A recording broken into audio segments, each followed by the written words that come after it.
Hi everybody and welcome to Heel Heat. My name is George Coles and on this episode we're doing a top 10. Topic of the top 10, top 10 matches that should have got 5 stars, and we're basing this off of the Wrestling Observer newsletter, aka Dave Meltzer. These are all matches that didn't get a 5-star rating by him, but I would consider are 5 or better stars based on his opinion. We're going to go from 10 to 1, and as we keep going, it gets more and more egregious. Basically, I could have made a list of probably 500 matches that deserve 5 stars that didn't get them, but I think this is the 10 most egregious matches that should have got 5 stars and didn't, and I would give them 5 stars. With that being said, let's jump right in with number 10. From August 26, 1995, a 2 out of 3 falls match, both men's last match in ECW, Dean Malenko versus Eddie Guerrero.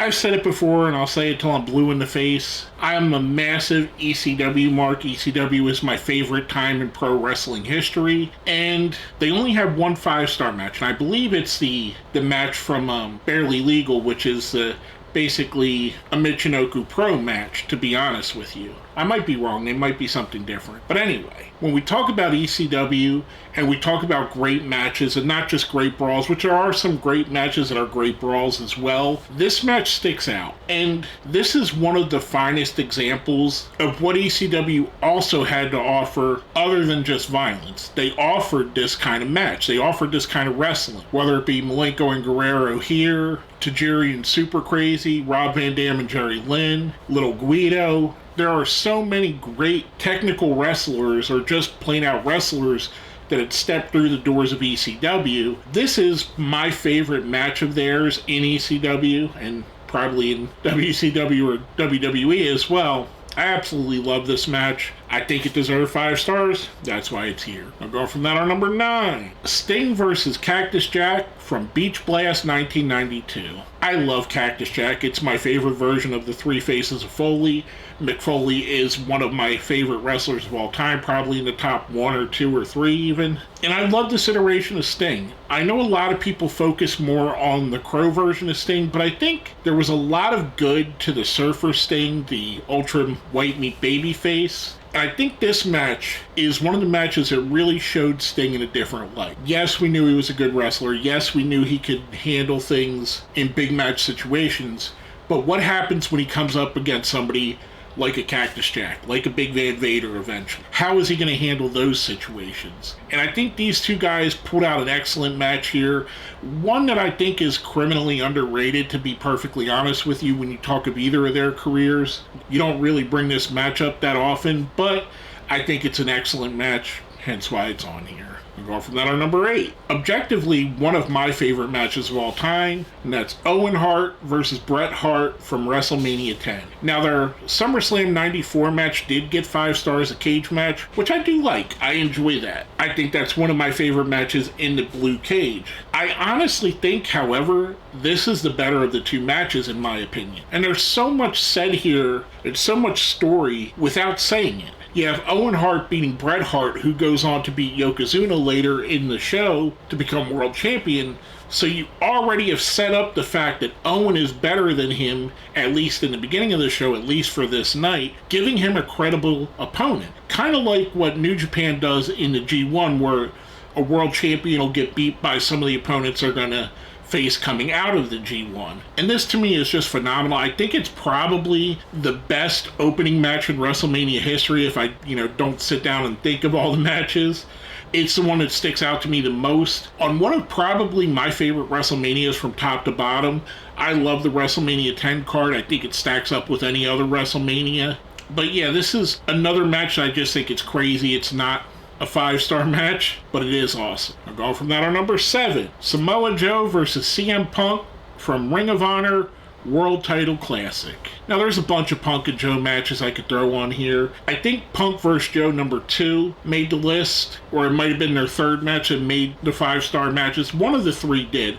I know this one didn't. And spoiler alert if you haven't seen it, this is the one that goes to the 1-hour draw. And I absolutely love this. To me, everything about this is what made Ring of Honor special back then. You had 2 of the 3 must-see guys of Ring of Honor being Samoa Joe, CM Punk, Bryan Danielson. Everybody was talking about those three guys. And here they come. They put on this amazing, amazing match here. I absolutely love this match. I love all three. I love the trilogy. This is just awesome, hence why it's on my list. Now going to our number 6, we go back to the land of extreme. From Hardcore Heaven 1999, Rob Van Dam versus Jerry Lynn. Believe it or not, folks, this match did not get in 5. And when you think about how people talk about this match and the series of matches they had, how could this not get a 5? I mean, this was innovative, this was game-changing, this set the bar for what we would see. It's what Dave Meltzer basically likes. If you see an Omega versus Ospreay match, this is what you're seeing, basically. This is the groundwork for that. It's insane to me that this isn't a match that got a 5. I don't think any of their matches got a 5-star. I'm struggling to remember which one match was the one that was the lone ECW 5-star match, but I don't think it's either of these. I don't think Rob Van Dam ever got a 5-star match. Jerry Lynn might have. I think he might have rated Jerry Lynn and the Lightning Kid from Global as a 5-star. But I know for a fact this match didn't get one. And it's so insane that it didn't. I mean, yes, if you look at it now, it may just be just another match on an AEW card. But for its time, this was revolutionary and this was amazing. I love this match. Hence why it's on my list. Now going from that, our number 5. From Halloween Havoc 1997, Rey Mysterio versus Eddie Guerrero. Again, another match that people talk about as one of their favorite WCW matches. One of the matches that is in every top 10 list of matches for that company. And this is another one that baffles me. How do you watch this match?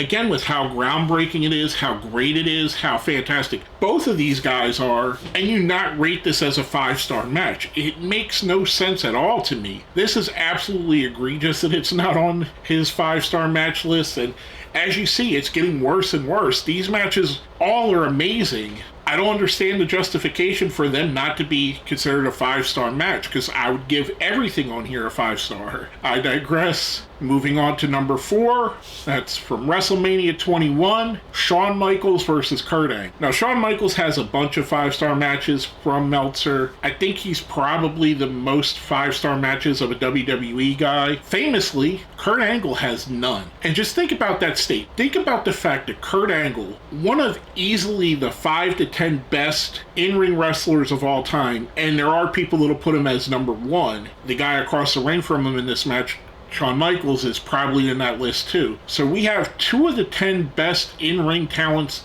that have ever stepped in the ring, and they don't get a 5 in what is a fantastic match. When we talk about WrestleMania 21, this is probably the first match that everybody brings up.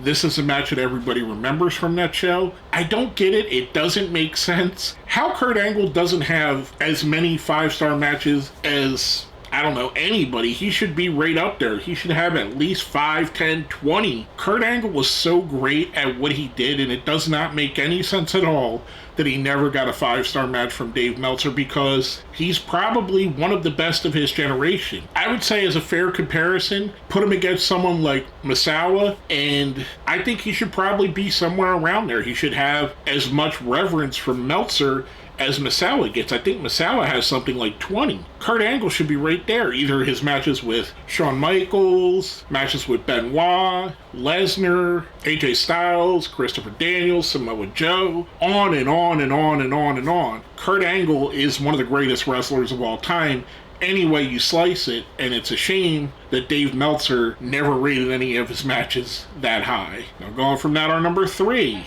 This match is a match that a lot of people consider one of the greatest matches of all time, and I've heard it referred to as the greatest match of all time by a lot of people, and that's Randy Savage versus Ricky Steamboat from WrestleMania 3. This comes up on every best match of WrestleMania list.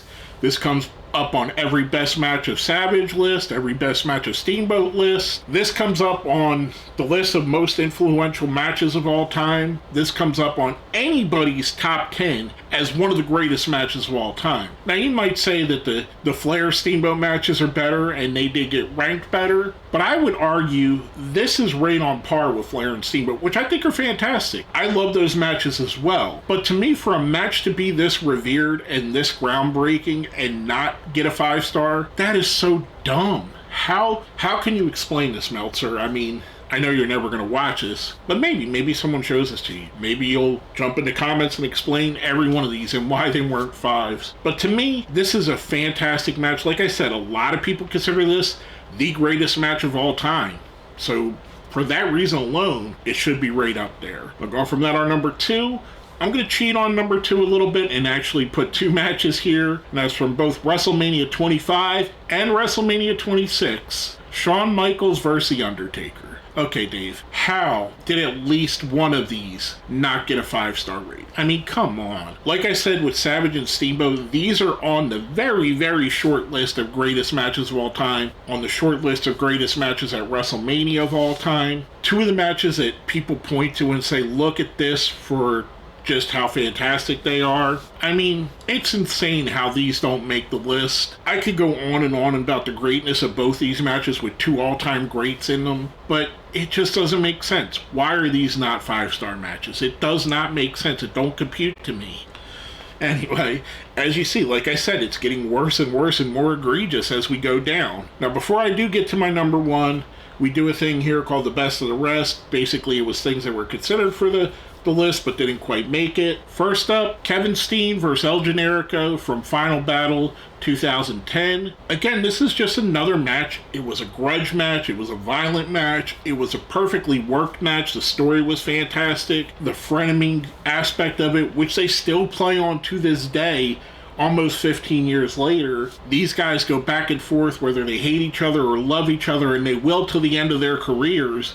They're so tied to each other. Hell is this? Again, it makes no sense. Great match. It was considered for the list, but unfortunately didn't quite make it. Next up on the best of the rest, from WrestleMania 18, Dwayne "The Rock" Johnson versus Hollywood Hulk Hogan. Now, this may not be as good of a technical match as any other match on this list. However, you can't honestly say that this match, WrestleMania 18, one of the biggest matches in wrestling history, one of the greatest crowd responses in WrestleMania history, and put that into it, put everything about that into this, generational, The Rock and Hogan. You don't get much bigger than that. You might get like Austin Cena, or something to that effect. But it's very hard pressed to put 2 people of this star power in a match. Their charisma, the match itself is good. It's really, really good. It's not like we're talking about a snooze fest here. But everything about that, this should have been a 5-star match. I mean, again, I hate to keep bringing this up, but when you listen to people like someone like an Al Snow, they'll bring this up as one of the greatest matches of all time because of the drawing power of it. And ultimately, that's one of the key components of pro wrestling. That's why it was considered. Unfortunately, it didn't quite make the list. Last but not least on the best of the rest, John Cena versus AJ Styles from Royal Rumble 2017. It could be argued that this is the best match of either man's career. Definitely AJ's best match in WWE.